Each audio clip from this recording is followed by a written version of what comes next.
வணக்கம். பைபிளை முழுவதுமாக வாசிக்கும் நம் லட்சிய பயணத்திற்கு உங்களை அன்புடன் வரவேற்கிறேன். இன்று நாம் எண்ணிக்கை நூலில் 33வது அதிகாரத்தை வாசிக்க இருக்கிறோம். இதுவரை நாம் மொத்த நூல்களில் 12.53% நூல்களை வாசித்து முடித்துவிட்டோம். இன்னும் சில நூல்களை முடித்தால் நாம் பயணம் வெற்றிகரமாகும். இன்றைய வாசிப்பின் மூலம் அந்த இலக்கை இன்னும் முன்னோக்கி நகர்த்துவோம். வாங்க தொடங்குவோம். விடுதலை பயணத்தின் தொகுப்பு. மோசே, ஆரோன் ஆகியோர் தலைமையில் இஸ்ரேல் மக்கள் எகிப்து நாட்டை விட்டு படைத்திரளாக வெளியேறி சென்ற போது அவர்கள் பயணம் செய்த பகுதிகள் இவையே. அவர்கள் புறப்பட்ட இடங்களை மோசே ஆண்டவர் கட்டளைப்படி படிப்படியாக எழுதி வைத்தார். அவர்கள் படிப்படியாக தங்கி புறப்பட்ட இடங்கள் இவையே. முதல் மாதம் 15ஆம் நாள் அவர்கள் ராம்சேஸிலிருந்து புறப்பட்டனர். பாஸ்காவின் மறுநாளில் இஸ்ரேல் மக்கள் எகிப்தியர் அனைவரின் பார்வையிலும் வெற்றிக்கை உயங்கியவராய் வெளியேறினர்.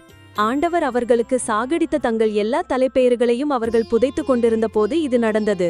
அவர்கள் தெய்வங்கள் மேலும் ஆண்டவர் நீதி தீர்ப்பு வழங்கினார்.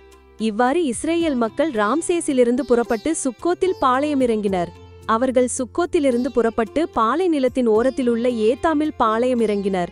பின் அவர்கள் ஏத்தாமிலிருந்து பயணமாகி பாகால் செபோனுக்கு கிழக்கே பிசுக்ரோத்துக்கு திரும்பி மிக்தோலுக்கு முன் பாளையம் இறங்கினர். ஆகிரோத்தின் முன்னிருந்து கிளம்பி அவர்கள் கடல் நடுவே பாலை நிலத்துக்குள் கடந்து சென்றனர். அவர்கள் ஏத்தாம் பாலை நிலத்தில் 3 நாள் பயணம் செய்து மாராவில் பாளையம் இறங்கினர். பின்பு மாராவிலிருந்து புறப்பட்டு அவர்கள் ஏலிமுக்கு வந்தனர். ஏலிமில் 12 நிருற்றுகளும் 70 பேரிச்சி மரங்களும் இருந்தன. அவர்கள் அங்கே பாளையம் இறங்கினர். அவர்கள் ஏலிமிலிருந்து பயணமாகி செங்கடல் அருகே பாளையம் இறங்கினர். செங்கடலிலிருந்து கிளம்பி அவர்கள் சீன் பாலை நிலத்தில் பாளையம் இறங்கினர். அவர்கள் சீன் பாலை நிலத்திலிருந்து புறப்பட்டு தொப்காவில் பாளையம் இறங்கினர். அவர்கள் தொப்காவிலிருந்து பயணமாகி ஆலிசில் பாளையம் இறங்கினர். அவர்கள் ஆலிசிலிருந்து கிளம்பி இரபித்தீமில் பாளையம் இறங்கினர். அங்கு மக்களுக்கு குடிக்க தண்ணீர் இல்லை. பின் அவர்கள் இரபித்தீமிலிருந்து புறப்பட்டு சீனாய் பாலை நிலத்தில் பாளையம் இறங்கினர். சீனாய் பாலை நிலத்திலிருந்து பயணமாகி அவர்கள் கிப்ரோத்து அத்தாவில் பாளையம் இறங்கினர். கிப்ரோத்து அத்தாவிலிருந்து கிளம்பி அவர்கள் அச்சத்ரோத்தில் பாளையம் இறங்கினர். அவர்கள் அச்சத்ரோத்திலிருந்து புறப்பட்டு ரித்மாவில் பாளையம் இறங்கினர். பின் அவர்கள் ரித்மாவிலிருந்து பயணமாகி ரிமோன் பாரேஸில் பாளையம் இறங்கினர். ரிமோன் பாரேஸிலிருந்து கிளம்பி அவர்கள் லிப்னாவில் பாளையம் இறங்கினர். லிப்னாவிலிருந்து புறப்பட்டு அவர்கள் இரிசாவில் பாளையம் இறங்கினர். பின்னர் அவர்கள் இரிசாவிலிருந்து பயணமாகி கெகேலதாவில் பாளையம் இறங்கினர். கெகேலதாவிலிருந்து கிளம்பி அவர்கள் செபேர் மலையில் பாளையம் இறங்கினர். பின்பு அவர்கள் செபேர் மலையிலிருந்து புறப்பட்டு அராதாவில் பாளையம் இறங்கினர். அராதாவிலிருந்து அவர்கள் பயணமாகி மக்களத்தில் பாளையம் இறங்கினர். மக்களத்திலிருந்து கிளம்பி அவர்கள் தாகாத்தில் பாளையம் இறங்கினர். அவர்கள் தாகாத்திலிருந்து புறப்பட்டு தெராகில் பாளையம் இறங்கினர். தெராகிலிருந்து பயணமாகி அவர்கள் மித்காவில் பாளையம் இறங்கினர்.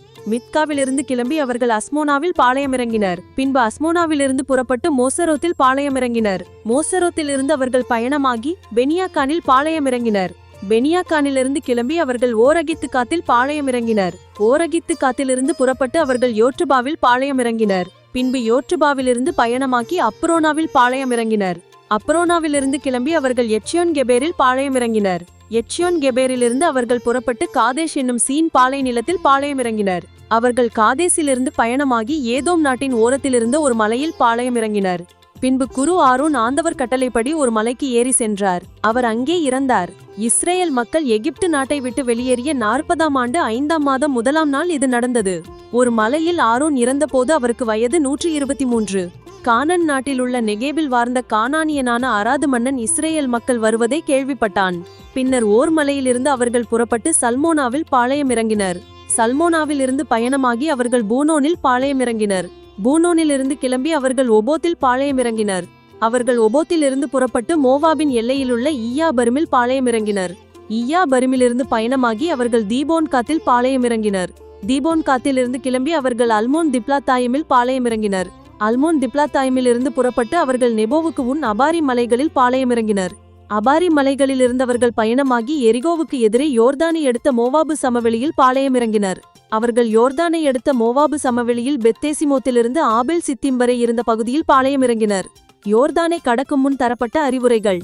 எரிகோவுக்கு எதிரே யோர்தானை எடுத்த மோவாபு சமவெளியில் ஆண்டவர் மோசேயிடம் கூறியது: நீ இஸ்ரேல் மக்களிடம் சொல், நீங்கள் யோர்தானை கடந்து கானான் நாட்டுக்குள் செல்லுகையில் உங்கள் முன்னிருந்து நாட்டின் குடிகள் அனைவரையும் துரத்தி விடுங்கள். அவர்களின் செதுக்கிய சிலைகள் அனைத்தையும் அழித்து விடுங்கள். அவர்களின் வார்ப்பு படிமங்கள் அனைத்தையும் உடைத்து விடுங்கள். நீங்கள் நாட்டை உடைமையாக்கி அதில் குடியிருப்பீர்கள். நீங்கள் உடைமையாக்கிக் கொள்ளும்படி அதை உங்களுக்கு தந்துள்ளேன். உங்கள் குடும்பங்கள் வாரியாக திருவுள்ளச் சீட்டு போட்டு நீங்கள் நாட்டை உடைமையாக்கிக் கொள்ளுங்கள். குலங்களுள் பெரியவற்றுக்கு கூட்டியும் சிறியவற்றுக்கு குறைத்தும் உரிமை சொத்து வழங்க வேண்டும். எவ்விடத்திற்காக ஒருவனுக்கு சீட்டு விழுகிறதோ அது அவனுக்குரியது. உங்கள் மூதாதையரின் குலங்களின் படியே நீங்கள் உரிமை சொத்து பெறுவீர்கள். நாட்டின் குடிகளை உங்கள் முன்னிருந்து நீங்கள் துரத்தவில்லை எனில் நீங்கள் தங்கியிருக்க அனுமதிப்போர் உங்கள் கண்களை குத்தும் கூராணிகளாகவும் உங்கள் விழாவை கீறும் முட்களாகவும் இருந்து நீங்கள் குடியிருக்கும் நாட்டில் உங்களை துன்புறுத்துவார்கள். நானும் அவர்களுக்கு செய்ய நினைத்ததை உங்களுக்கே செய்வேன். நாம் 1189 அதிகாரங்களில் 150 அதிகாரங்களை நிறைவு செய்துவிட்டோம். இன்னும் சில அதிகாரங்களை வாசித்தால் முழு பைபிளையும் முடித்து விடுவோம். நாளை அடுத்த அதிகாரத்தை பார்க்க சந்திப்போம்.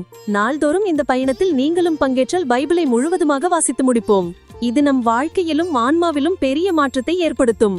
இந்த பயணம் உங்களுக்கு நம்பிக்கையையும் சமாதானத்தையும் கொடுத்தால் இந்த வீடியோவை லைக் செய்யவும் சப்ஸ்கிரைப் செய்யவும் மறக்காதீர்கள். பகிர்ந்து மற்றவர்களையும் இந்த பயணத்தில் சேருங்கள். நாளை மறக்காமல் வாருங்கள்.